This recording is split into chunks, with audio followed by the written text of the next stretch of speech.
Hello, ഇന്ന് നമ്മൾ തയ്യാറാക്കാൻ പോകുന്നത് ഉലുവയും റാഗിയും കൊണ്ടുള്ള ഒരു സിമ്പിൾ റെസിപ്പിയാണ് കേട്ടോ. ഇത് ഷുഗർ കുറയ്ക്കാൻ, അതുപോലെ കൊളസ്ട്രോൾ കുറയ്ക്കാൻ, വെയിറ്റ് കുറയ്ക്കാനൊക്കെ ഏറ്റവും നല്ലൊരു ബെസ്റ്റ് ഒരു കുറുക്കാണ് കേട്ടോ. ഇനി നമ്മൾ അതെങ്ങനെയൊന്ന് തയ്യാറാക്കാമെന്ന് നോക്കാം. അതിനായിട്ട് ഞാനൊരു ബൗൾ എടുത്തിട്ടുണ്ട്.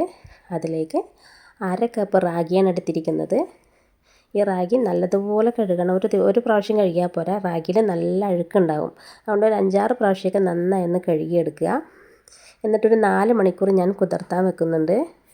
പിന്നെ വേണ്ടത് നമുക്ക് ഉലുവയാണ്. ഉലുവ ആകുന്നത് നമ്മൾ തലേ ദിവസം തന്നെ വെള്ളത്തിലിട്ട് വെക്കുന്നതാണ് ഏറ്റവും നല്ലത്. ഇതിപ്പോൾ ഞാൻ രാവിലെയാണ് വെള്ളത്തിലിട്ട് വെച്ചിരിക്കുന്നത്. ഒരു 6 മണിക്കൂറൊക്കെ ഞാൻ വെള്ളത്തിലിട്ട് വെച്ചിട്ടുണ്ട് കേട്ടോ. അതും അതുപോലെ കഴുകിയിട്ട് വെള്ളം ഒഴിച്ച് വെച്ചിട്ടുണ്ട്. ഇനി നമ്മുടെ റാഗി ഒന്ന് മിക്സിയിലിട്ടിട്ട് നന്നായിട്ടൊന്ന് അടിച്ചെടുക്കാം. അതുപോലെ റാഗി അളന്ന അതേ കപ്പിൽ തന്നെ 1 കപ്പ് തേങ്ങയും കൂടി നമുക്ക് വേണം കേട്ടോ. ചിരവിയ തേങ്ങയും കൂടി ഇതിനകത്തേക്ക് ഇട്ടിട്ട് ഒന്ന് അടിച്ചെടുക്കാം. നിങ്ങൾക്ക് തേങ്ങാപ്പാൽ തനിച്ചെടുക്കുന്നുണ്ടെങ്കിൽ എങ്ങനെയാലും നല്ലത് തന്നെയാണ്. ഞാൻ രണ്ടും കൂടി ഒന്നിച്ചിട്ടിട്ടാണ് അടിച്ചെടുത്തിരിക്കുന്നത്. എന്നിട്ട് നന്നായിട്ടൊന്ന് അരിച്ചെടുക്കാം. അപ്പം നല്ലതുപോലെ നമുക്കൊന്ന് അരിച്ചെടുക്കാം. ഇത് 2ാം പ്രാവശ്യം റിപ്പീറ്റായിട്ട് നമുക്ക് ഒന്നുകൂടെ മിക്സിൻ്റെ ജാറിലേക്ക് ഇട്ടിട്ട് കുറച്ചുകൂടെ വെള്ളം കൂടി ഒഴിച്ചിട്ട് ഒന്നും കൂടി നമുക്കത് അടിച്ചെടുക്കാം കേട്ടോ.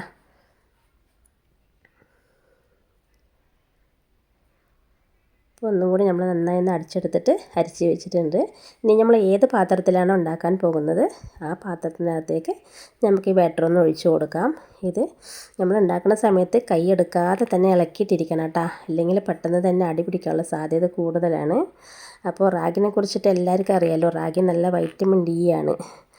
അതുപോലെ ഡെലിവറി കഴിഞ്ഞ സ്ത്രീകൾക്കായാലും ശരി, മുലയൂട്ടുന്ന അമ്മമാർക്ക് ഒക്കെ ബെസ്റ്റ് നല്ലൊരു ഐറ്റംസാണിത്. അപ്പോൾ ഇതുപോലെ തയ്യാറാക്കണമെങ്കിൽ തന്നെ നല്ല രക്തക്കുറവുള്ളവർക്കായാലും ശരി, ഇത് രക്തം കൂടാനൊക്കെ നല്ലൊരു ഐറ്റംസാണ്. നമ്മൾ നേരത്തെ ഉലുവ വെള്ളത്തിലിട്ട് വെച്ചിട്ടുണ്ടായില്ലേ, അത് ഞാൻ കുക്കറിലിട്ടിട്ട് ഒരു 4-5 വിസിൽ അടിച്ചിട്ട് വേവിച്ചെടുത്തിട്ടുണ്ട് കേട്ടോ. അതുകൂടെ ഇതിനകത്തേക്ക് ഇട്ടിട്ട് നന്നായിട്ടൊന്ന് ഇളക്കി കൊടുക്കാം. അതുപോലെ ഷുഗറുള്ളവർക്ക് മധുരം തീരെ ഉപയോഗിക്കാൻ പാടില്ല. ഒരല്പം ഉപ്പിട്ടിട്ട് നമുക്ക് ഉപയോഗിക്കാം. ഞാനിപ്പോൾ ഇതിൽ മധുരം ഉപയോഗിക്കുന്നുണ്ട്. ഇതിൽ ഷുഗർ ഇല്ലാത്തതുകൊണ്ടാണ് നമ്മൾ മധുരം ഉപയോഗിക്കുന്നത് കേട്ടോ. 2 ഈത്തപ്പഴം ചെറുതായി കട്ട് ചെയ്തതും കൂടി ഇതിനകത്തേക്ക് ഇട്ട് കൊടുക്കാം.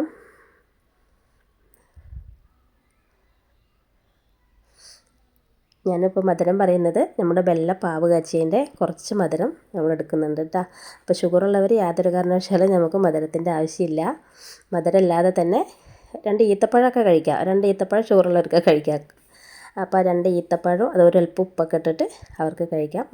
ഷുഗർ ഇല്ലാത്തവരാണെങ്കിൽ കുറച്ച് വെള്ളപ്പാവ് കാച്ചിയതും കൊണ്ട് ഇതുപോലെ ഒഴിച്ചിട്ട് ഒന്ന് കഴിച്ച് നോക്കാം. അതുപോലെ ഏറ്റവും നല്ലൊരു അടിപൊളിയൊരു കുറുക്കാണ്. അപ്പോൾ ഇതുപോലെ എല്ലാവരും ഒന്ന് ട്രൈ ചെയ്ത് നോക്കുക. അതുപോലെ ഒരു ദിവസം കഴിച്ചത് കൊണ്ട് ഷുഗർ കുറയൊന്നുമില്ല. ഇത് കണ്ടിന്യൂസ് ആയിട്ടൊരു നേരം ഒരു ഭക്ഷണമാക്കി തന്നെ കഴിക്കുക.